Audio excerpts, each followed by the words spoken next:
24 বছর ধরে আমরা গঙ্গাসাগরে ফ্রি মেডিকেল ক্যাম্প করি।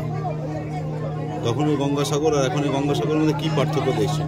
মানে অনেক পরিবর্তন হয়েছে। আমরা গঙ্গাসাগরে প্রথম যখন এসেছিলাম ঠিক অপোজিট সাইডে, অর্থাৎ ফায়ার ব্রিগেডের পাশে, 4 নম্বর রোডে ফায়ার ব্রিগেডের পাশে, তখন ওর পিছনে একটা বড় ঝিল ছিল যেখানে প্রচুর পরিমাণে নোংরা ভাসত, এবং সেই যে নোংরাটা আজই মনে পড়লে আমার সেই পরিবর্তনটা কতটা হয়েছে সেটা আমরা বুঝতে পারি। আজকে কিন্তু সে অনেকটা স্বচ্ছ গঙ্গাসাগর, আমরা জল পাচ্ছি, বাথরুম পাচ্ছি, আমরা বিদ্যুতের কোনো অসুবিধা নেই। আর আজকে গঙ্গাসাগর অনেক উন্নতি। বছর 3 মধ্যে কতটা স্বচ্ছতা অনুভব করছে?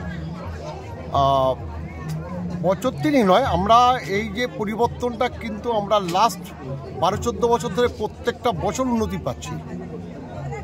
এই রকম আমরা কিন্তু গত 2 বছর আগে পর্যন্ত যে প্রচুর পরিমাণ উন্নতিটা বাড়ছিল, প্যারামিটার বাড়ছিল, এখন কিন্তু সে বাড়েনি, সেই জায়গাটা দাঁড়িয়ে আছে, নতুন করে কোনো পরিবর্তন নেই। কিন্তু কাগজ কলমে পরিবর্তন হয়েছে, বাস্তবে কোনো পরিবর্তন হচ্ছে না। বাস্তবে সেই ধরনের যে ধরনের পরিবর্তনটা হচ্ছিল সেই পরিবর্তন কিন্তু আমার চোখে দেখা পড়েনি।